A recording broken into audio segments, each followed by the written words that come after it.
Aunt Nic's not joking when she says that dead people pay our bills. My whole life, Spirit has been nothing but kind to me. Still, I don't plan on crossing realms anytime soon. So when I'm nearly mowed down by the white pickup truck crossing the parking lot of the Santa Barbara Community Theater on the morning of my 12th birthday, I'm more than a little peeved. "Hey!" I shout as the truck lurches to a stop. It sputters for a quick second before dying completely, inches from where I'm bundled in my puffy blue coat. What gives? At first, I think it must be Cyrus inside, except Cyrus isn't here, and he also wouldn't try to murder me. But when the head pops out of the driver's window, it all starts to make sense. "Oh, man!" the driver shouts. "That could have been, super bad." He's a teenager, 16, max, wearing a navy baseball jacket and way too much gel in his hair.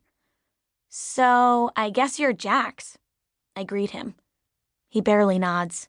He tries to start the truck up again, but he can't even get the engine to roll over. "I'm CJ, I say, waving a hand at him. "Caraway June Ames, Nick's niece." "You mind getting out of the way?" Jax calls out the window. "Uncle Oscar told me I have to practice, and I don't want you to get hurt."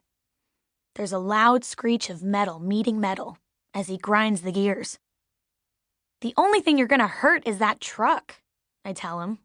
I glance at the tour bus parked at the far end of the lot, then back to Jax, who's busy murdering Cyrus's beloved vehicle.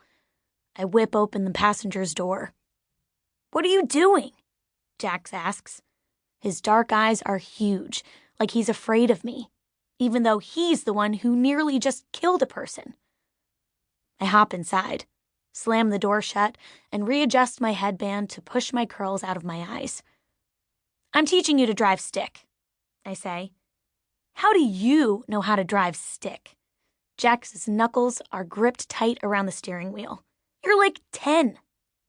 "I'm 12, I reply. "Today's my birthday, and your uncle taught me stick. Same as he taught you." I pause. "Well, way better than he taught you, obviously." "You're not giving it enough clutch. You gotta press all the way to the floor." Jax's eyes somehow go even wider, like he can't take in the whole one piece of information I've just thrown at him. "Here." I grab the gear shift between us. "I'll do the shifting. You just worry about your feet. Try starting her up." All Jax does is blink. Seriously. I'm not even sure if he's breathing. I don't know if he's confused about driving or worried that I'm about to mug him for bus money. Maybe both. "I'm only trying to help you," I tell him. "The way you're mutilating this truck, I'm surprised Cyrus hasn't leapt out of his hospital bed in Toledo to rescue it already." Jax continues to blink at me.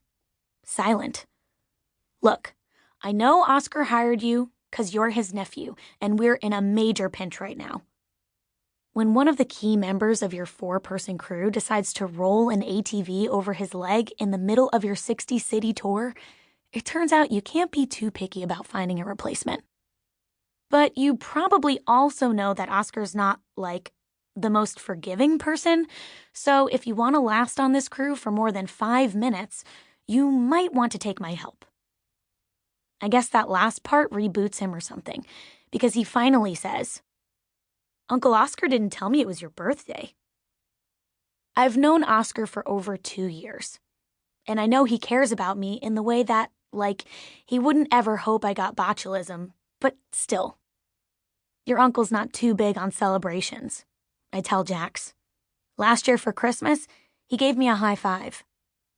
"Sounds like Uncle Oscar," Jax replies, and a crack of a smile breaks through his face. "Anyway, happy birthday." "Thanks." I point to Jax's foot on the clutch, my left hand still firm on the shifter. "When you're ready for me to shift, say go."